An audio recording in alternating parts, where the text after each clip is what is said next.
വീട്ടിലോട്ട് സാധനങ്ങൾ മേടിക്കാൻ വേണ്ടി പോകാൻ ഇറങ്ങിയതാണ് കേട്ടോ. അപ്പോൾ ചെറുതിനെ റെഡ് ഇടിയിപ്പിച്ച് കഴിഞ്ഞപ്പോൾ അവനും അതേ സെയിം മാച്ച് ഉള്ളത് ഉണ്ടായിരുന്നു.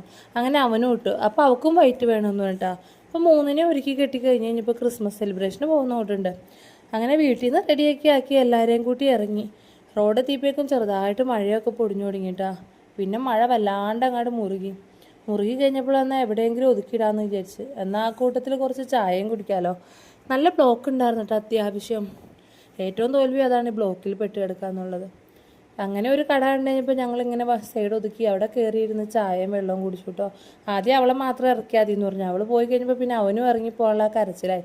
എന്നാൽ പിന്നെ എല്ലാവരും കൂടി ഇറങ്ങി അവിടെ ഇരിക്കാം, മഴ നനയുണ്ടല്ലോ എന്നുകൊണ്ട് കട്ട്ലേറ്റും സമൂസയും ചായയൊക്കെ കുടിച്ചിട്ട് അവിടെ കയറിയിരുന്നത്. പിന്നെ മഴയും കണ്ടിരുന്ന ചായയും കട്ട്ലേറ്റും ഒക്കെ കഴിച്ചിരുന്നു. അതും ഒരു രസമാണല്ലേ, മഴയത്ത് ചായയൊക്കെ കുടിച്ചിങ്ങനെ വർത്താനം പറഞ്ഞിരിക്കുക എന്നുള്ളത്. അവിടുന്ന് ഞങ്ങൾ നേരെ വണ്ടിയെടുത്ത് സൂപ്പർ മാർക്കറ്റിലോട്ട് പോയിട്ടോ. അവിടെ ഏതെടുത്താലും പകുതി വില മാത്രമേ ഉള്ളൂ. മുളക് പൊടി ആയാലും എല്ലാ മസാലപ്പൊടികൾക്കും പകുതി വിലയുള്ളൂ.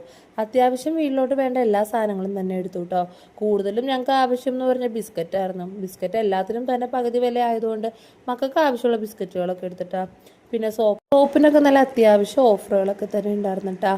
അങ്ങനെ സാധനങ്ങളൊക്കെ എടുത്ത് ഞങ്ങൾ ബില്ലടിക്കാൻ വേണ്ടി ബില്ലടിക്കാൻ ചെന്ന് കഴിഞ്ഞപ്പോൾ അവൻ ആവശ്യപ്പെട്ട മിഠായി എടുത്തു കൊടുക്കാത്തതിൻ്റെ പിണക്കത്തിലായിരുന്നു കേട്ടോ. ഒരെണ്ണം മേടിച്ചു കൊടുത്തു. അത് കഴിഞ്ഞ് കഴിഞ്ഞപ്പോൾ തന്നെ അവൻ അടുത്തത് കിൻഡർ ജോയ് വേണമെന്ന് പറഞ്ഞു പിന്നെ വഴക്കായിട്ടാ. അവനാണെങ്കിൽ അതിൻ്റെ ചോറിലിരുന്ന് അത് പരിധി കുറേ നേരം എടുക്കാനൊക്കെയുള്ള ഓരോ ശ്രമങ്ങളിലാണ് കേട്ടോ. അവിടുന്ന് ബില്ലൊക്കെ അടിച്ചുകൊണ്ട് ഞങ്ങൾ ഇറങ്ങി. വണ്ടി കയറി കഴിഞ്ഞ് കഴിഞ്ഞപ്പോൾ അവൻ മേടിച്ച മിഠായി കവറിൻ്റെ ഏറ്റവും അടിയിലായിപ്പോയി. അത് കിട്ടിയില്ല എന്ന് പറഞ്ഞിട്ട് വീണ്ടും പോയി ഒരെണ്ണോട് മേടിച്ചു കൊടുത്തപ്പോൾ ആ ഒരു സന്തോഷം, അതായിട്ട് ആ മുഖത്ത് കാണുന്ന ആ ഒരു ചിരി, അവിടെ നിന്നൊക്കെ നേരെ തന്നെ അനിയത്തിയുടെ വീട്ടിലോട്ട് കൊണ്ടാക്കി. അപ്പോൾ ഇന്നത്തെ വീഡിയോ എത്രയേ ഉള്ളൂ. ഇഷ്ടമായി സപ്പോർട്ട് ചെയ്യണേ. ബായ്.